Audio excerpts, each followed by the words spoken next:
Hello and welcome back to the Undercurrent Stories podcast, where we dive deep into the hidden depths of our world, one fascinating guest at a time.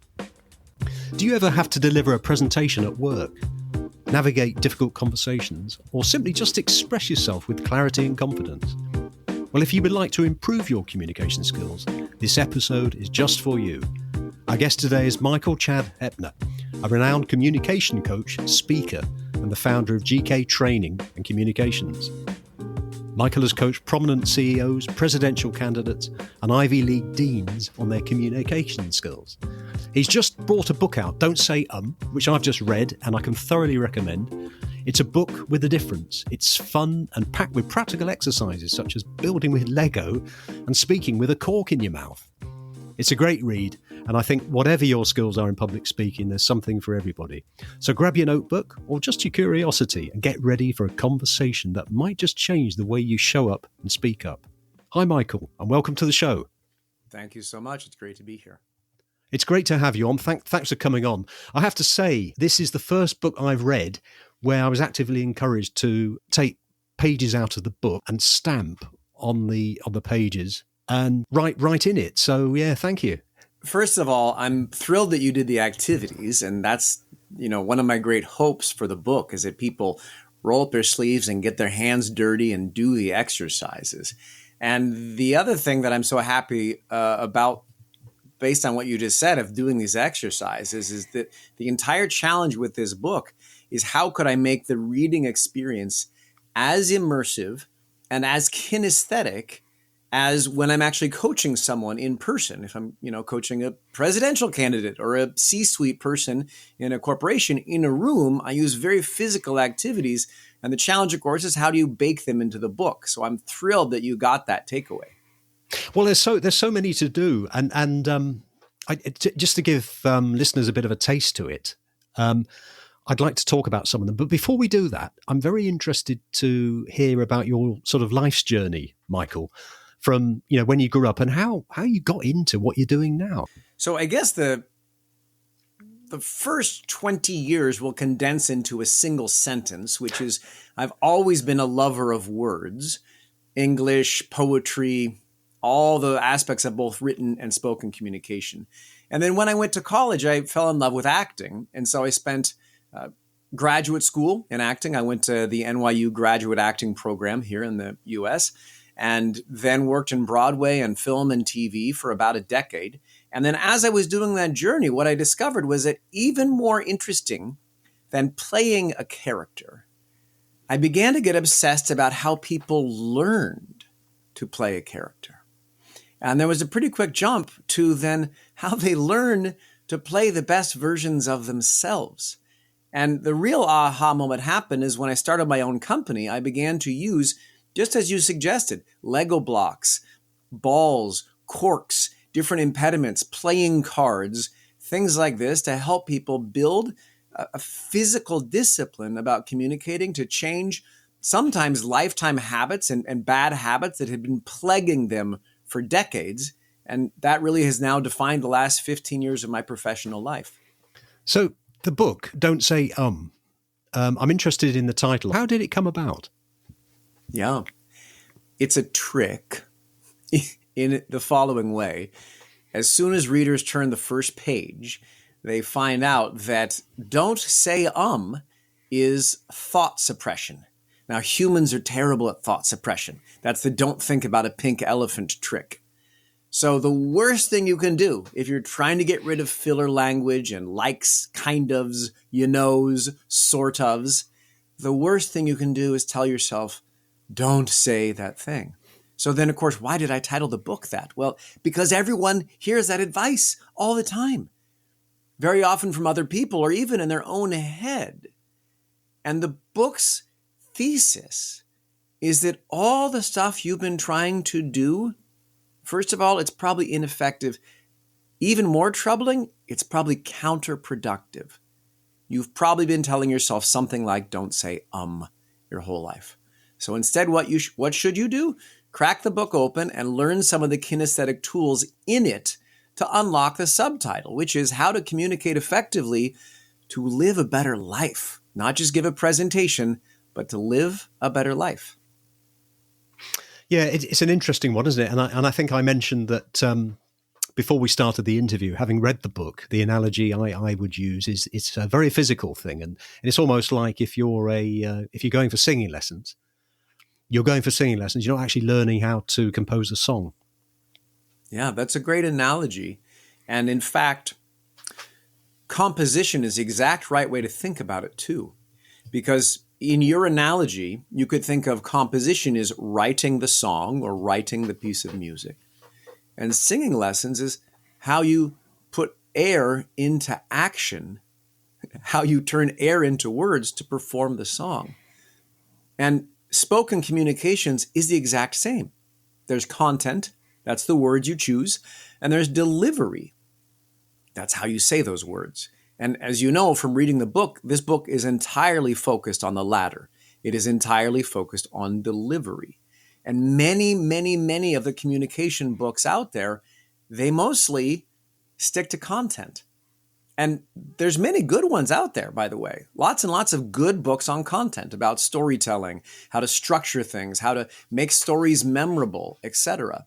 There's very few, though, that really delve into delivery in a profound way. And so you'll often hear quite surface things like, make broad, decisive gestures on key points to emphasize them, or make sure you speak in a low and even tone to command authority. And this is terrible coaching, not just ineffective, it's terrible, in fact.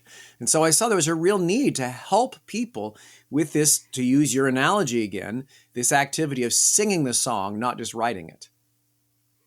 And the book itself, I mean, a lot of the examples that you use are, and I can see how they would benefit people in their corporate environment. And let's face it, I would suggest that's the target audience. But do you think the book and its lessons can be used in all walks of life, whether you're retired or a student? What are your thoughts on that, Michael? Yeah, I have to give a call out to my agent at UTA, Bird Level, because I met Bird, and very quickly in our relationship, he pointed out, he's like, look, this book is not about presenting. It's not even about speaking in professional life, period. This is about talking. It's something that people do up to 10,000 words a day. And it is a defining feature of being human. In a sense, communication is our superpower as a species. So anytime someone is turning air into sound and then sound into words, anytime they're saying words, this book can help them do it more effectively. And so this really is one of those rare books that it is applicable to everybody. And that's what my coaching practice is like. I coach presidential candidates, but I also coach high school students and everybody in between, because everybody has to do this activity of speaking. And do you think that we're born? I said it. I've got one of mine there. I say things twice sometimes, and a lot of it, I'm being quite honest here. A lot of it I would edit out. I'm going to keep this bit in, but I do sometimes say things twice, and I wonder why. But many of us are brought up, or we for some reason we have a lot of traits. We say or we do the thing twice, or we stutter a little bit. Where does that come from? And the second part of that question is, can everybody improve their speaking and communication? Yeah. There's a lot to what you just asked. So the first one is, where does it come from? And the second is, can everybody improve? I'm not going to do a deep dive on where it comes from. It comes from a lot of places. One's speed of word recall, one's comfort in a given situation, one's culture. We could do a whole deep dive just on that. But I do want to look at your second question, which is, can anyone improve? But even more than that, I want to give people some relief, because I'm not always focused on these ums and filler and repetitions. I'm not the police, as I like to joke in the chapter on linguistic precision.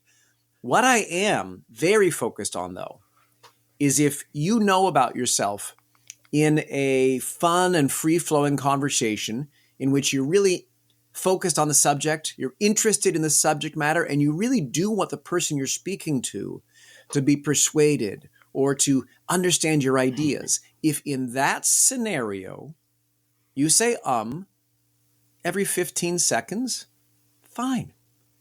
But let's say in the job interview or on the date or giving the presentation, or if you're on a televised debate, all of a sudden you say every 3 seconds.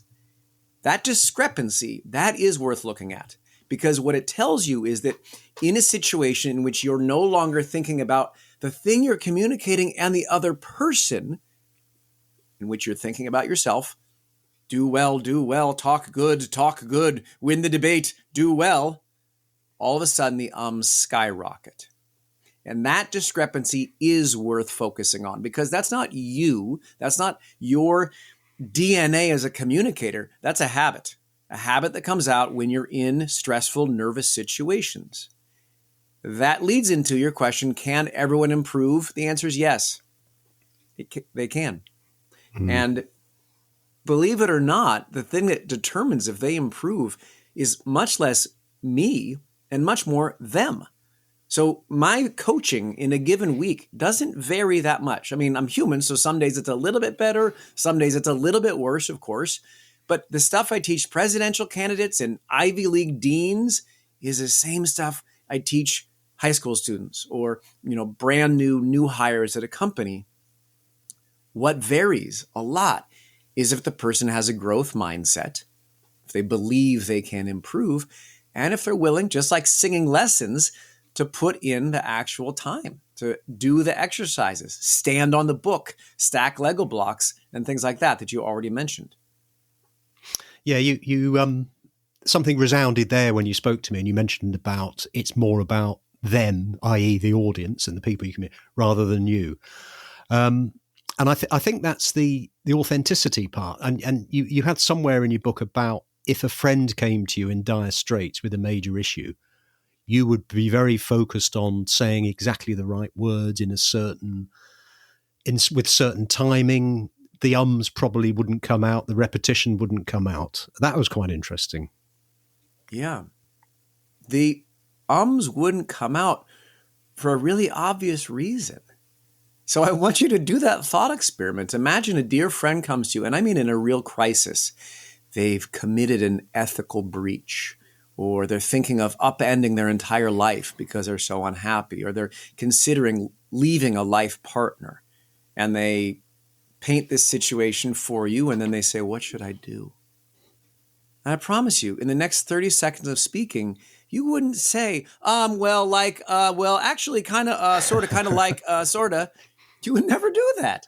Because in that moment, all you're thinking about is this person and what do they need to hear to help. That's it. So your concentration would instantly go to where it needs to, which is, what words should I choose to help this person?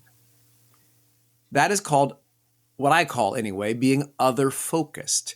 And the death of good communication is when we become very self-focused and we're micromanaging everything we do, and we're incredibly self-conscious. And if it goes far enough, we even begin to experience a bit of an out-of-body sensation when those nerves really kick in. So the entire point of the book is teaching people these very physical, very easy to use and practical exercises that help unlock the behaviors that we do naturally when we're at our most other focus. There's two other points I'd like to make that I read in the book, and I could see where they were coming from. Vocal fry and upward talking. So in other words, I could talk to you like that. I don't know whether that we always think of Australians, whether that came from, but I think they say it in the US as well. They start going up and vocal fry, which a lot of, I think is mainly American, although I do sometimes hear it in the UK. Could you just tell us about that, please? Yeah, sure. So let's just define the terms quickly. What I call upward inflection in the book is also commonly known as upspeak. And a more technical way to describe it is upward rising terminal, which means the final word in a sentence goes up, like you're asking a question mark. And if you do this repetitively, the end of every single phrase or sentence has this upward lilt. And in spoken English and with an American dialect, or in many countries, in fact, that upward inflection indicates a question mark. It's not always true. Some accents actually have that as a feature of the accent at times. But if you're doing it chronically, meaning at the end of every single sentence, it begins to become very repetitive and very noticeable. So that's, and I'll do this now so you can hear it a little bit. I'm going to explain upward inflection while doing upward inflection. Upward inflection will be the activity of inflecting up at the end of every phrase, no matter what the phrase is. And so eventually you begin to hear a bit of a question mark at the end of every single thing. Okay, so that's upward inflection chronically. Vocal fry is slightly related in that it happens in the same point in your sentence or phrase, the end. And what it usually is, I mean, it can happen on any word, I should say, but it usually happens at the end for a very obvious reason, which is that running out of air exacerbates vocal fry. So vocal fry, that you can think of as like the word fry, like an egg in a hot skillet frying and sizzling. Vocal fry is kind of like that sort of a sound, where the sound gets very gravelly and extended like that. And what this comes from is using insufficient air to allow your vocal cords to flutter and vibrate and create big, free, resonant sound. It gets into a bit of a culture fight. People get very defensive about this. People who tend to use a lot of vocal fry say, that's me. That's how I authentically talk. And then people who are really driven crazy by it go too far. And they're like, no, that's a career ender. And that communicates lack of executive presence. And they get into a kind of a food fight about it. And my point is that's not necessary. My point is you should learn to have other options besides vocal fry. But for a very freeing reason. The freeing reason is your voice will be worse in 30 years if you chronically speak with vocal fry, because you're not helping your vocal cords have the resource that they need, which is plentiful, generous air to flutter and vibrate freely. You're depriving your vocal cords of that. And from 30 years of doing that, they will be a little bit worse. And they might even develop vocal nodes. So it's worth looking at it if this is a habit of yours, and that's the chapter, I believe chapter 10, which is vocal critiques and sexism, because it sometimes gets bucketed into a whole discussion of sexism. And I can understand that by using vocal fry after 30 years, it would cause a deterioration in your voice. But are there any other reasons why, and I'm thinking here in terms of perception by the audience, why you may not be taken quite as seriously using upward inflection and vocal fry? Is that one of the points, do you think? Yeah. I mean, I will weigh in quite forcefully on this, because if you have a habit of vocal fry, I encourage you, read this chapter 10 on vocal critiques and sexism. And I really encourage you who are listening, to bring an open mind to this and see what can happen if you really begin to embrace some agility. So I'm not saying you can never have vocal fry and tail off at the end of a sentence. I am saying if that's the only habit you have, what you're essentially doing is speaking in a constant habit of ellipses. We end thoughts in written English with a whole bunch of different exclamation marks. Punctuation marks. We have exclamation points, question marks, colon, semicolon, period, em dash, comma. But when you do vocal fry, all you're ever doing is trailing off in an ellipses. So my point one would be that you're really just being repetitive with the kind of intention of each thought. The second thing is that vocal fry comes from using a very limited bandwidth of your communication. You're essentially speaking on a very meager and inadequate amount of air. So on a very basic level, what you're showing to your audience is, I can't be bothered to use my full bandwidth of communication, and I can get by on like 5% of speaking effort. And therefore, what does it say? You're not about important. Your commitment to the subject matter. Yeah. So that's what I would say about vocal fry. And in terms of some of the exercises in the book, I mentioned earlier on filler words. I know a lot of people, including myself, I'm very good at sort of, kind of, as well as Could you give listeners a bit of an idea about how they can observe that from themselves and the types themselves and the types of exercises that would help that, please? Yeah. Let's jump right into the exercise, actually, to give people right away a skill they can use. In the book, and I'll demonstrate this now on video in case people are watching it on social, but I'll describe it with my words as well in case you're just listening in audio. In the book, I teach an exercise called finger walking, and I'm doing it right now.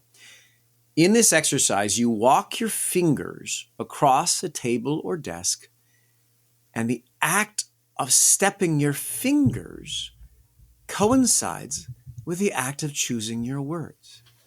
You can think of this like walking your ideas across the table.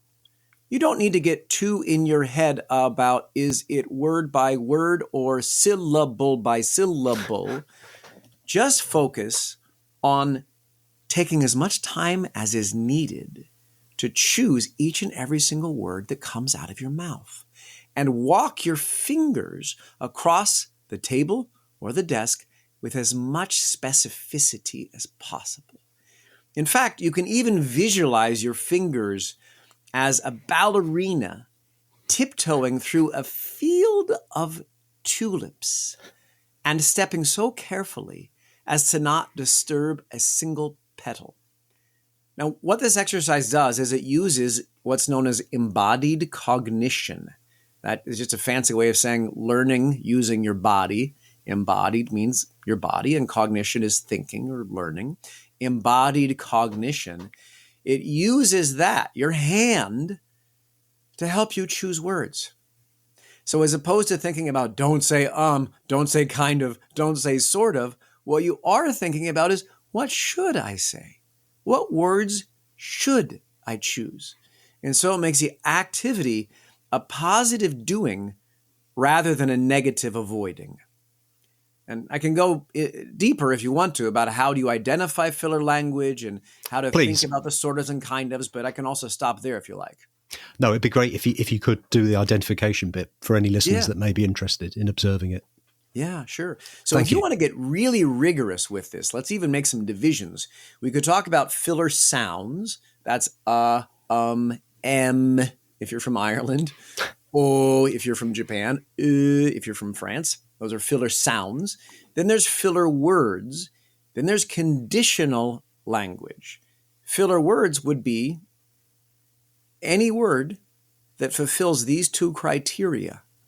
One, it's not grammatically necessary. And two, you're not aware you're doing it. So you use the word sort of. If you say the word sort of in this sentence, coffee is a sort of beverage, grammatically, that's not filler. But if you say coffee is a beverage, sorta, then it's filler because it's not grammatically necessary. Same thing is true for kind of or like or things like this.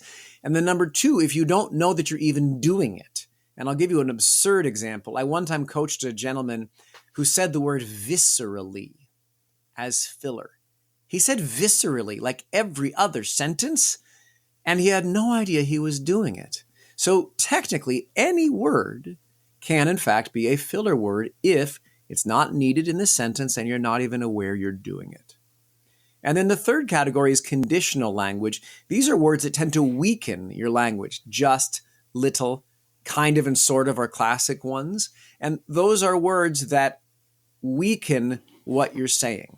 So they diminish it. And it's really a subset of filler language. So you can think of those words as nesting under this broader title of filler language. Now, I don't mean to draw too many distinctions with this, but the reason I do all that is I find it can be very liberating for people to really bring a scientist's brain to this and really become observant as opposed to just, speak better or something vague like that. I can think of another, there's lots of filler words, but I can think of another one that's used quite a lot, and I think I probably use it, which is obviously. You say obviously a lot in a sentence. Obviously, you're right. Obviously. Yeah. Lots of adverbs fall into that. So the adverb actually, the adverb basically, essentially, crucially, people begin to litter their language with these as well. And, and then all of a sudden you record yourself and you see that you said the word crucially 6 times in a minute. And it's like every 10 seconds or something. Another one, isn't it? I'd like to talk to you about GK Training and what they do. So GK Training is the company that I founded in 2010. And you might wonder, right off the bat, what does the G and the K stand for? It stands for genuine know-how. So it's a little bit tricky there with a silent K on know-how. But that's what we strive to give our clients. And that's what I really hope readers of this book get, which is know-how, actual things that you can do to help come across as your most genuine self. And so that's what the G and the K is. We teach communication around the world, and we really think of communication in 4 big categories: speaking, writing, leading, and selling. And we do lots and lots of big group training with 200 or 300 individuals and breakout rooms at large conventions. And we also do lots of individual coaching if we're helping someone learn to speak more effectively for, 3 months or 6 months. And you can think of that kind of like working with a personal coach, a tennis instructor, a golf pro, something like that. And is this done in person or online? All. So the answer there is yes. Yes. We do a lot of in-person training, and we also have a whole bunch of courses and offerings that we do both online. So that's GK Training Online. And we also do big group classes, webinars, things like that. So there's both a business-to-business wing of what we do and a business-to-consumer wing as well. You can check it all out at gktraining.com. You've coached presidential candidates. I would guess that if I was going to be a presidential candidate, there's a lot of other things that I would need to learn to improve in my communication in terms of how I stand. I mean, you think of a presidential candidate being pretty powerful in their and very forceful with their communications. Could you just tell us a little bit about the people that you've coached in that respect, please? Yeah, and what you've done.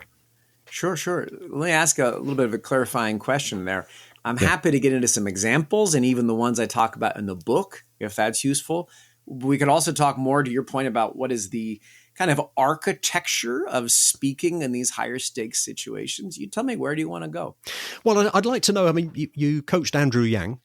Yes. And you may or may not want to divulge any confidences there, but to take somebody like that who's going for a high position, what is the architecture like? What type of things do you get them to do, and what does good look like as far as they're concerned? Yeah, he is. In fact, I have coached multiple presidential candidates. He is, in fact, the only one I can talk about. The others were much more guarded, but much credit to him. He is a very transparent person, and he really does believe if his journey can help other people embrace a growth mindset and get better too, all the better. So in his particular example, and I tell this story in the book, so you can also read it if you want to, he had a first debate in the 2020 presidential election cycle, and he bombed badly. And in fact, he had the least amount of speaking time of any of the candidates on stage. And he spoke the very fastest of anyone at one point, speaking at 7.2 words per second. Now, just as a quick data point here, anyone who has ever seen Hamilton, the musical, the fastest anybody on stage in Hamilton speaks is 6 words per second. Very fast, totally undecipherable to the audience, but they do it because of the percussive propulsion of the language. It's like a drumbeat more than it is actually at that point a piece of poetry. He spoke 7.2 words per second, so even faster than that. So one of the big things that he had to learn was how to modulate his voice. And that's something I cover in great detail in chapter 9 of the book on vocal variety. We can talk about what vocal variety is in a second if you want to.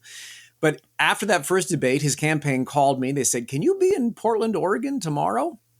And so I flew to Portland, Oregon, and we intensively trained, just like a fighter getting ready for a match or a fight. And the second debate, 10 days later, 2 weeks later, actually, he knocked it out of the park. And he had learned some very specific things. Now, that's, again, a little bit due to me. It's a lot due to him. Very coachable person, very learner's mindset. But one of the big things he had to learn was how to vary his voice. And I'll give you a fun example of a debate tool we use. Is I would hold a wiffle ball in my hand, and I would ask him a debate question. But he wasn't allowed to answer until I threw him the ball. And once he caught the ball, then he could begin speaking. Now, at first, what I would do is wait an interminably long amount of time, 7 seconds, before I throw the ball. And then very quickly, I reduced that time, 2 seconds, 1 second, until he built that muscle memory. It doesn't have to be an eternity. It just has to be enough time to collect your thoughts and begin with a concrete, useful, smart first word, as opposed to just opening your mouth and letting words fly out as fast as you possibly can, and then all of a sudden saying a bunch of litter, and then before you know it, your 45-second answer is already halfway used up. So that's an example of working with a presidential candidate and how some of these kinesthetic tools can help unlock better performance. And what about in terms of posture? You talk about posture. Yeah. Being as tall as possible, imagining a sort of balloon. I did it then, didn't I? Sort of. Imagining a balloon pulling you up. Yeah. Tell us a bit about that. Yeah. For listeners who are interested in this topic, in the chapter on posture, yes, you're exactly right. One tool is a visualization tool in which you imagine your head like a helium balloon floating off of the long string of your spine. You can also, because you like to cut stuff out, which I really appreciate, readers can also cut out a paper crown in this chapter and make a crown and put the crown on their head and then practice walking around like a regal monarch with tall, free, released posture. Anyway, yes, this is crucial for presidential candidates. It's crucial for everybody, though. And here's why. Posture is not just about the impression you make, although if you have taller, freer, more upright posture, it does make a good impression. Even more essentially, though, you can't speak with a lot of free, supported sound if you don't have room in your body to take in air. And you know what makes it harder to take air into your body? If you're all slouched over and your lumbar is totally collapsed from sitting behind a desk all day long, typing away, or chronically slouching. So if you want your voice to have all that vocal variety, using your body in an expanded way can help unleash that. And it did for Andrew Yang as well. So posture was something we looked at very much. If you're working for a company, let's say, and you are regularly doing presentations, I've seen some very good presentations and I've seen some not so good. But the ones that come across well are the ones that where people are actually, they haven't got a lectern, but they're actually moving along the stage at different times. And so rather than just listening to them and, thinking about something else, you're actually watching them at the same time. For some reason, they seem to have more impact. And you go into movement in the book. Could you just elaborate on that, please, Michael? Yeah, for sure. Moving is important if it's feasible or accomplishable in a given situation. It's important for some really intuitive reasons once you think about it. First, our brains crave variety. Variety is surprise. Don't know what's coming next. What's happening now is different than what happened before and maybe different than what will come next. Your brain burns about 20-25% of your calories when it's really cooking, really working, problem solving. But it's only about 3% of your body weight. So evolutionarily, your body is always trying to turn your brain off so it can go to sleep and save calories so you can flee from the prehistoric predator. What this means is as soon as your brain establishes a pattern and it can predict it into infinity, it no longer has to pay attention to it. This is why the sound of a fan soon becomes white noise and you don't even notice it. The same thing could be said for visual representation. So if someone's standing behind a podium, never moving, never gesturing, just droning on, but never giving any kind of visual cue of variety, it's easier to go to sleep and shut the brain down. If, on the other hand, they're moving, it breaks up the visual picture a little bit. Now, academics will even go farther than this, lecturers also, and they might do an activity called anchoring, in which they actually almost designate a certain part of the stage as a certain topic area. So let's say you're a professor and you're speaking about 3 distinct themes historically. You might talk about one whole theme from one position in the lecture hall, the second theme from somewhere else, and the third theme somewhere else. And what you've done for your audience is anchor those ideas differently in space. So it's actually easier to map that information and recall that three-part structure. So this is all a long way of saying movement is important if you can do it. But there's a trap. The trap is that people get into essentially chronic unnecessary movement. And that means shuffling their feet, constantly shifting their weight, aimless movement that has nothing to do with what they're saying. So the mantra that I give in the book, in the chapter on movement and stance, is you can move as far as you want, as often as you want, as much as you want, so long as it's purposeful. Meaning there's a need. And that need could even be, I want to walk to this side of the room to be able to reach that section of the audience. That's a perfectly fine reason. But as soon as you have reached your destination, your job is to anchor your feet to the floor, find that physical stillness so your posture can be tall and released and your feet can settle. And then you can move again at any point you want to. But again, it needs to be purposeful. So those are some of the highlights in the chapter on movement and stance. I think with movement, and having seen this and been involved with it, I think one of the reasons people sort of stay in one place is they don't really want to get out of that comfort zone. They have to be a bit more confident to actually sort of get out of that comfort zone. I think that's the reason. Yeah, I agree with you, but I will give you a fun little pushback on that. There's a section in the book in which I talk about why are you nervous in a given situation? But then even more provocatively, who cares? Who cares why you're nervous? The job is not to not be nervous.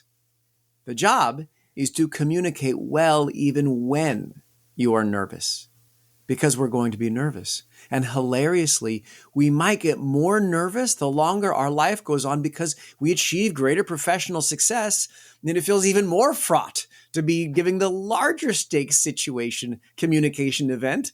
And so therefore you feel even more nerves. Who cares? It's not your job to not be nervous. And so I actually have readers look at these two columns of things and identify which one makes them more nervous. So to get to your point a little bit with this, some people are actually more nervous about having to move. And it really terrifies them. They prefer the stationary podium. Others, the exact opposite.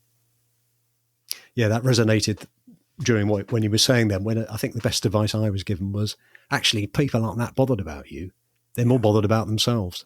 So, if you're nervous, you probably won't show it anyway. Yeah. What about, I noticed there you were talking with your hands quite a lot, and that comes up in the book. Could you just share a little bit about talking with hands? Because I know that's another one of those, you shouldn't move your hands too much, that comes across, or other people, gesticulate, and all this. And there might be one or two listeners who are a bit confused about what they should or shouldn't do. I'm so glad you asked this question, because it is perhaps the biggest way in which people have been sabotaged by coaching or by advice.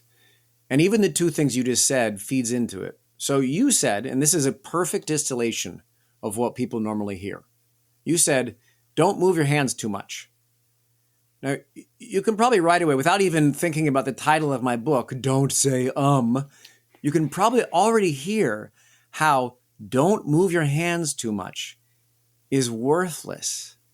All it makes you think about is you. And we just established that you're not the most important person in the interaction. The most important person is the person you're trying to reach. And where else does it put your focus? The thing you're not supposed to do. But humans are bad at thought suppression. So as soon as you do that, all you're thinking about is, what am I doing with my hands? Is it too much? Is it too little? Should I do more? What are they doing now? Is this too big? Is this too small? Who cares? That's you fixating on something and just activating thought suppression over and over again. The second thing you said, though, was gesticulate. Okay, I agree. Sounds good. Move your hands. When? How? What should I do with them? And the don'ts that people hear in this, there's so many, they just pile up. Don't make distracting hand gestures. Don't move your hands too much. Don't twiddle your thumbs. Don't fidget. Don't point. Don't jangle coins in your pocket. Don't keep your hands in front of you. Don't put your hands behind you. Looks like you're hiding something. Don't put your elbows on the table. Like, it just keeps going and going and going. So much so that if people really have this rattling around in their head, they're paralyzed. They have no idea what the heck to do with their hands. Now, the point is the following. Your hands can do whatever the heck they need to do to help your listener understand what you're talking about. And you, listening right now, whoever you are, you probably move your hands more than you think when you're not thinking about you and your hand gestures. So what good looks like is you, not me, not Winston Churchill or Oprah Winfrey or some other iconic communicator. What good looks like is you, but you when you're at your most other focused. So again, do that thought experiment of you talking to your friend who's in the crisis. And let's say you're standing up somewhere for whatever reason, you're taking a walk in the park or something, and you're talking to them, and see yourself in your mind's eye right now. See yourself how from time to time, as you're searching for a word or you're trying to emphasize a point or give them a bit of a pep talk, see how you do in fact move your hands sometimes. You probably move them with a phrase in the chapter that I call freedom and ease. Gestural freedom and ease. Now, that's a bunch of me talking, though. So hopefully that was interesting and kind of, piqued your interest in the topic in a profound way. But it's worthless if you don't do differently, because speaking is physical. So the exercise in the book that can really unlock people is an exercise called silent storytelling. And it is exactly like it sounds. You just talk, but you remove sound. So you have to mouth the words, kind of like you're lip syncing. You have to allow your face to be as expressive as you want because you want to convey some degree of how you feel about the topic. And most important of all, your hands have to get in on the act. And your hands have to help your audience understand what you're talking about. Well, what happens automatically? People have to use their hands. And hilariously, what usually happens is they move their hands much more like how they move their hands in real life when they're not thinking about presenting well and making broad, sweeping, decisive gestures to emphasize key points. One of the main points that comes out in the book and what you've been saying there is authenticity and being yourself. So we're all very different. So I'm not sure whether this question is actually going to be, I'm not sure how you're going to answer this, but if you were somebody who was doing presenting, either a politician or in a corporate mode, are there any good examples that you can see online of people where you think, yeah, this person's got it right, that they could see? In other words, exemplifying what good looks like. Yeah. I would actually put your focus away from politicians, and I would put it to the two categories of communicator I always reference as what does good like, who are the best at this, and here's my answer, stand-up comics and the absolute best religious professionals. So I don't mean your run-of-the-mill pastor or priest or rabbi. I mean those people who have moved mountains with their sermons and their speeches and things like that. What you will see when you look at those two categories of communicators is these are people who use a huge bandwidth of their communication instrument. And I can tell a couple stories if you want to about stand-up comics regarding that, but those are the categories that I would actually suggest people look at. Yeah, I think the stand-up comics one is very interesting because they've had years of sometimes abuse from the audience. They know exactly how to do it. Yeah. Tell us if you got time. Tell us some of those stories about the comics. Yeah, well, this is a pretty name-droppy story. Okay, so forgive me for doing the name dropping, but it's for a really important reason. So I was backstage with Dave Chappelle, and we're in the green room before he goes on. We're having a fun time, and everyone's there, and we're chit-chatting. Probably 20 people in the room. It's very festive. He's talking, carrying on, holding court. All of a sudden, he says, hey, everyone, stop. Shh. Listen. Just listen to this joke. Now, who he was referencing was the opening act that was on stage, opening, and warming up the audience for him. Mind you, stage was so far away that you couldn't hear the actual words. You could just hear the sound of the person's voice. And what Dave Chappelle said was, you don't even need to hear the words.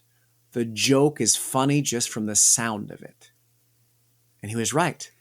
Because what the comedian was doing was using the 5 Ps of vocal variety. And I'll tell those to you now, but there's a whole deep dive in chapter 9 on vocal variety, which is the longest chapter in the book because it's such an important topic. But the 5 Ps are pace, pitch, Pause, power, and placement. Pace is speed. Pitch is high and low. So musical note up or down. Pause is obviously silence. Power is another word for volume. So that's loud or soft. And then placement means where the sound is placed in the body.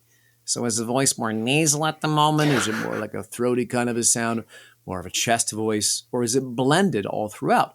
This opening act comedian was using these 5 Ps flawlessly to make this joke hilarious. And we all listened, and Dave's listening super attentively.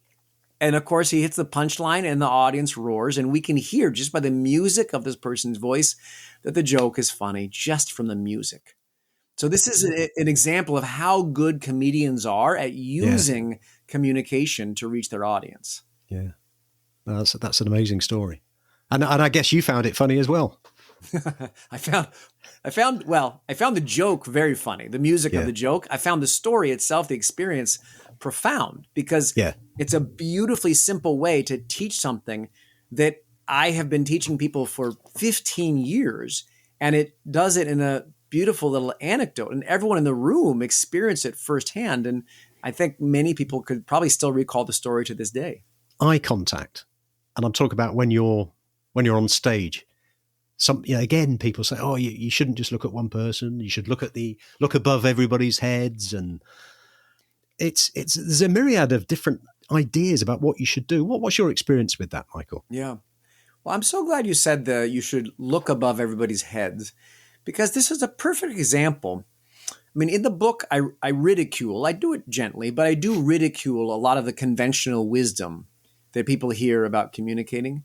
And I do it for what I think is a very noble reason, actually, which is that a lot of people have very unhelpful voices in their heads about what they should be doing. They fail to do that thing. They fail in the communication situation. And then they sometimes even spiral into like a shame doom loop of, ruthless self-critique. But they shouldn't, because the advice was terrible to begin with. And I'll use your example right there of looking above everybody's heads. Now, why on earth did anyone ever say that advice? Well, the idea is like, you don't want to get distracted by a given audience member. So you're just going to kind of go on autopilot, and you're going to scan above their heads, but not fixate or look at any one person. Well, this doesn't pass any kind of real intuitive examination. Here's the thought experiment. I want you to imagine that you're in a group that you really have to reach. It's important that you reach them. And let's make it a fun, whimsical example as opposed to a life or death one. You're coaching a kids' sports team.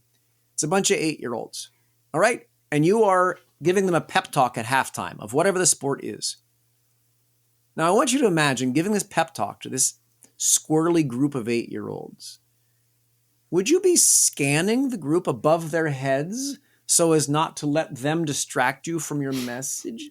No, you would be looking at the kids to see, does this one understand what I'm talking about? Is that one listening? Do I have to speak louder because that one's pulling the grass out of the ground and not attending to what I'm saying whatsoever? You would be looking at your audience for the reason that eye contact exists, which is to see if they've comprehended my message or not.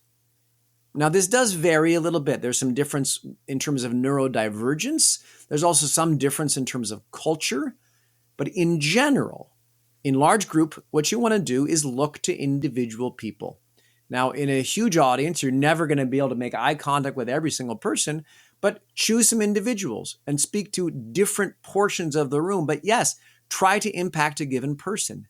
Because the reason is that if you really try to impact them and get some sort of recognition or nonverbal cue from them that they are listening and absorbing what you're saying, your communication will be better, because it will unlock a feedback loop between you and that person.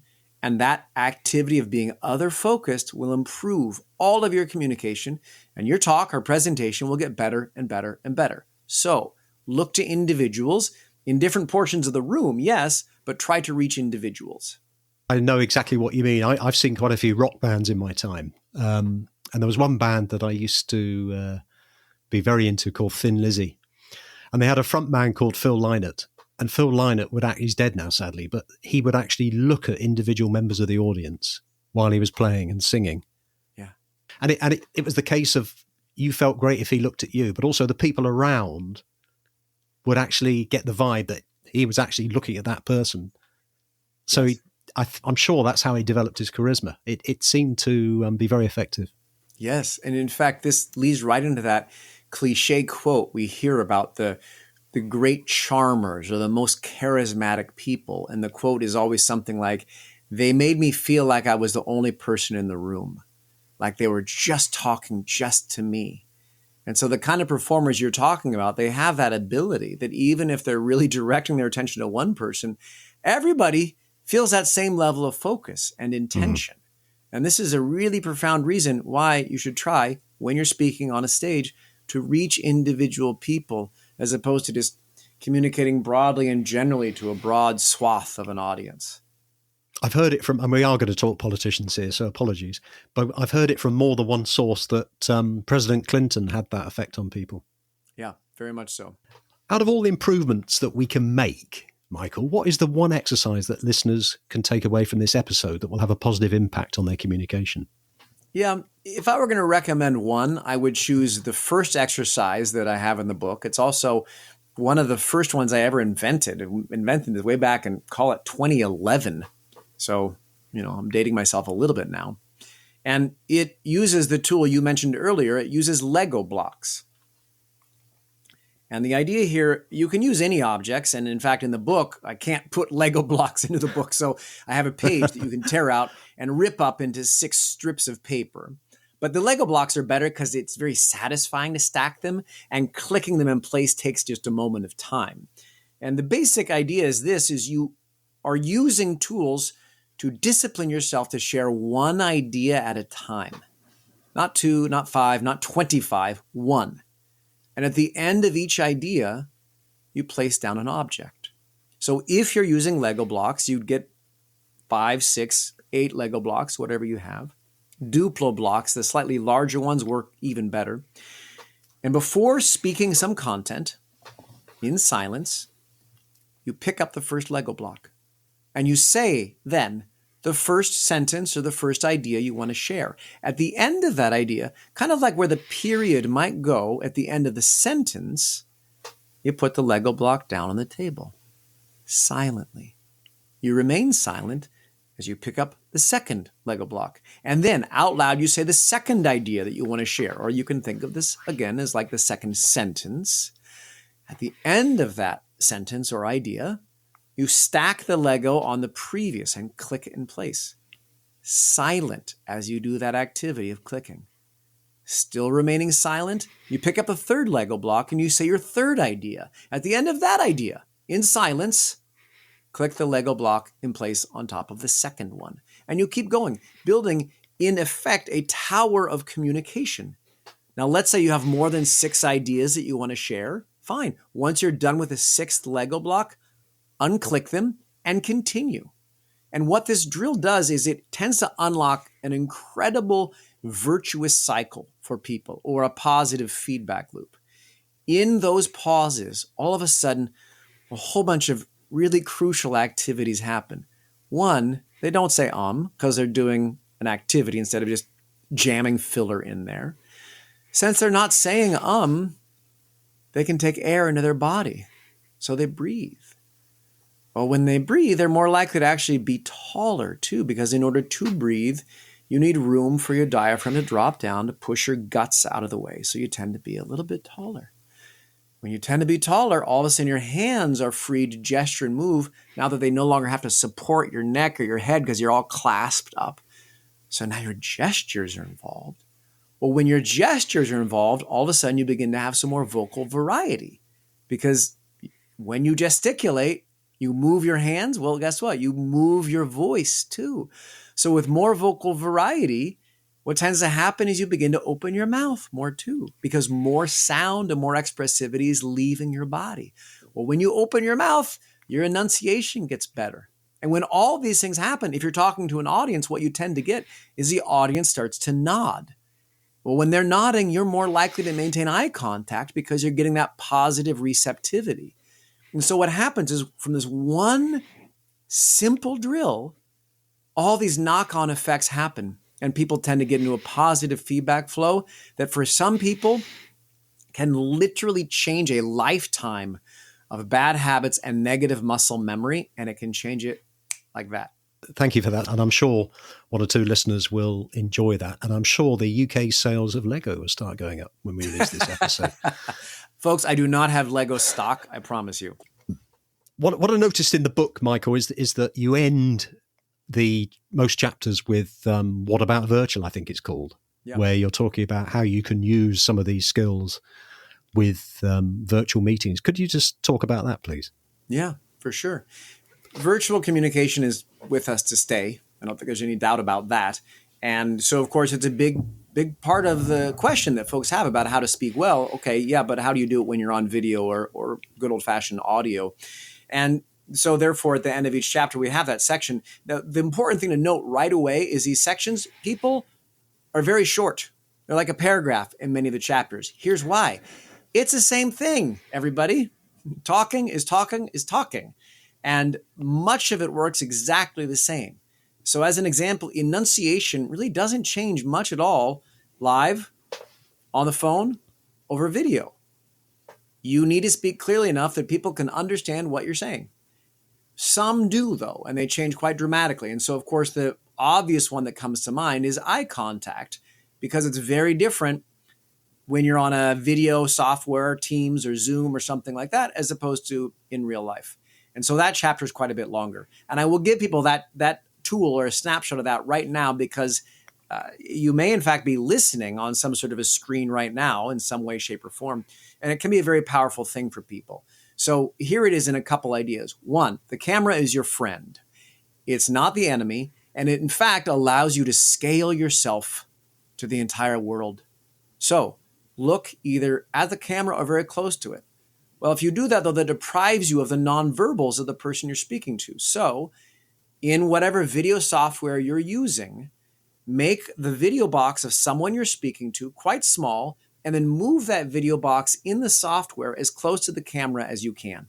And then if you look to their video box, it's going to look pretty much to everyone attending the meeting that you're looking into the camera. Importantly, looking into the camera means you're looking into their eyeballs. So you're basically beaming yourself into their brain, kind of like a nightly newscaster or something like that. If you say, yeah, but then I'm looking at these tiny small squares. Well, guess what? You do all the time anyway. If someone calls you via FaceTime or something like that on a smartphone, or a video call on a smartphone, you're already looking at them in a very small video box. So whether you know it or not, you're already kind of accustomed to this. Make their video box small, move it close to the camera, and speak to them.